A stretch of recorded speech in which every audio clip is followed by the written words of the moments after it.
Otep à tous, bienvenue sur la chaîne des panafricanistes par essence, par conviction et par excellence. Celle des citoyens qui imitent par nécessité et obligation de combat. Nous sommes une chaîne qui n'est guidée que par nos ancêtres et rien que par les ancêtres qui appartiennent à l'égrégore du monde noir. Par conséquent, nous ne croyons en aucun Dieu venu de l'étranger. Toutefois, cette vidéo n'est aucunement destinée à inciter à la haine ou à la violence, car nous menons un combat qui est d'abord et avant tout spirituel, intellectuel et démocratique. Ensuite, il est politique, géopolitique et géostratégique. Contre l'impérialisme, le colonialisme, le néocolonialisme et l'endocolonat, qui sont tous qualifiés de crimes contre l'humanité. Nous menons ce combat sur la base du principe fondamental que nous avons hérité de nos ancêtres kémites, qui est celui de la Marat, c'est-à-dire solidarité, vérité et justice. Vous êtes donc en droit de connaître la vérité et nous avons l'obligation de vous dire la vérité, rien que la vérité, afin que justice soit rendue au continent africain. Et ça, c'est notre modeste contribution dans cette noble lutte en faveur de la souveraineté, la dignité, la solidarité et l'unité africaine. C'est exactement ça que nous appelons le panafricanisme. Bien-aimés frères et sœurs, je vous ai dit dans une de mes vidéos récentes que le Burkina Faso avait expulsé l'attaché militaire français et toute son équipe du Burkina Faso. Et le Burkina Faso a par la même occasion fermé son bureau militaire, l'équivalent de celui que les Français avaient au Burkina Faso, en France. Il a arrêté avec ça. Je ne vous avais pas dit pourquoi. Je cherchais encore plus d'informations. Et je les ai eues. Vous vous souvenez, il y a 2 semaines environ ou plus, il y a eu une tentative de coup d'État. Les gens ont tenté de vouloir assassiner le président Ibrahim Traoré. Et ils ont été arrêtés, amenés à la justice. Et il y a quelques jours, les juges ont dévoilé le secret. Vous savez, la France a utilisé ces gens.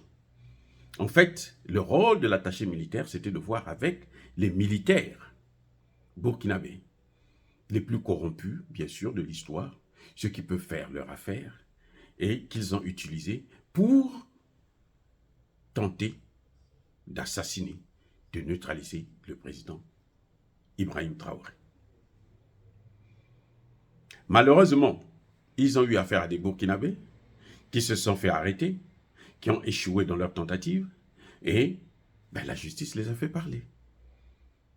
Par patriotisme, même si c'est le patriotisme frélaté, comme disait l'autre. Qu'est-ce qui se passe? Ils ont dit la vérité. Ce sont eux qui ont trahi Emmanuel Pasquier et son équipe. Ce sont eux qui ont trahi la France. Ce sont eux qui ont expliqué que, en fait, c'est la France qui les avait recrutés pour faire cette sale besogne. Comme d'habitude. C'est pas étonnant. Si vous, ça vous étonne, moi, ça ne m'étonne pas du tout.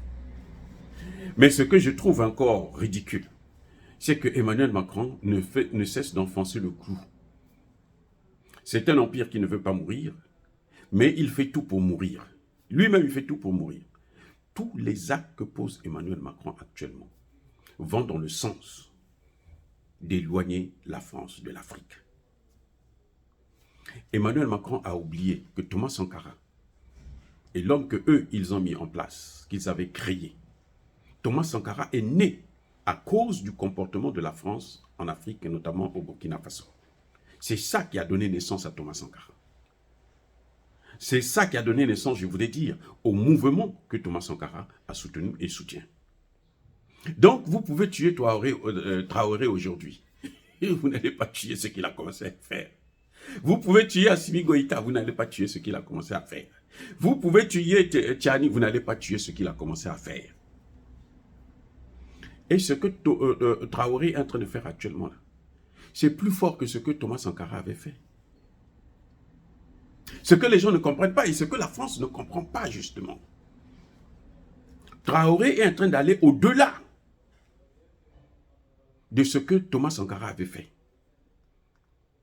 Vous avez vu la charte de l'Iptako Gourma? Thomas Sankara n'avait pas cette opportunité. Vous avez vu les relations avec la Russie? Thomas Sankara n'avait pas cette opportunité. Donc Traoré est en train de mettre en pratique ce que Thomas Sankara avait commencé. Et il est en train de... Mais alors, il est en train d'aller avec une force qui est encore plus énorme, que la France ne contrôle plus. La France croyait à l'époque, mais tuer Traoré, ce serait quelque chose qui serait fait depuis une semaine après sa prise de pouvoir. Une semaine après, la France à l'époque, elle le faisait. Au Mali, pareil, Niger, pareil. Mais elle ne comprend pas que les temps ont changé et les hommes ne sont plus les mêmes. Les hommes ont tiré les leçons du passé. Mais elle s'enfonce encore. Et voilà les conséquences. Elle n'a pas d'ambassadeur au Burkina. Elle n'a même pas d'attaché militaire au Burkina. Le Sahel, la porte du Sahel, est en train de se fermer pour la France, définitivement, à cause de son propre comportement. Les Français qui suivent LCI, France 24, RFI, ne venez pas pleurer chez nous, parce que nous ne vous ferons pas cadeau, puisque vous savez, mais vous soutenez. Sans peut-être le dire ouvertement, mais vous soutenez, vous regardez faire. On a vu des gens comme Asselineau, même Éric Zemmour a parlé pour dire non, c'est pas normal ce que fait la France. Et les Français eux-mêmes ne disent rien. Et on va nous dire non, le sentiment anti-français. Non, c'est normal qu'il y ait le sentiment anti-français. Parce que quand nous nous battons là, les Français sont avec leurs autorités. Les Français les soutiennent. D'une manière ou d'une autre. Le silence là, c'est un silence coupable. Et les plus dangereux, ce sont ceux qui connaissent ce qui se passe et qui ne veulent pas parler. Et les Français savent aujourd'hui que LCI, RFI, France 24, TV5 et toute la panoplie là de chaînes françaises, ce sont des menteurs. C'est l'empire du mensonge. S'ils ne prennent pas conscience à cela, ne venez pas vous plaindre auprès de nous que nous avons telle ou telle position. En tout cas, bravo Ibrahim Traoré d'avoir pris cette décision salutaire, cette décision qui s'imposait à vous. C'est formidable, c'est fantastique, vous avez tout notre soutien. Dire cela, c'est inciter à la haine ou à la violence, non. Encore une fois de plus, bien-aimés frères et sœurs, soyez bénis, abondamment bénis, par le Dieu de Kémit et par nos ancêtres angélisés. Mais que tous ceux qui persécutent le continent africain, le pillent et le déstabilisent, qu'ils soient noirs, blancs, chinois, arabes, indiens, qui qu'ils soient punis, maudits, foudroyés, neutralisés, écrasés, effacés par ce Dieu de Kémit et par nos ancêtres angélisés. Vive l'Afrique éternelle, j'ai dit et j'assume.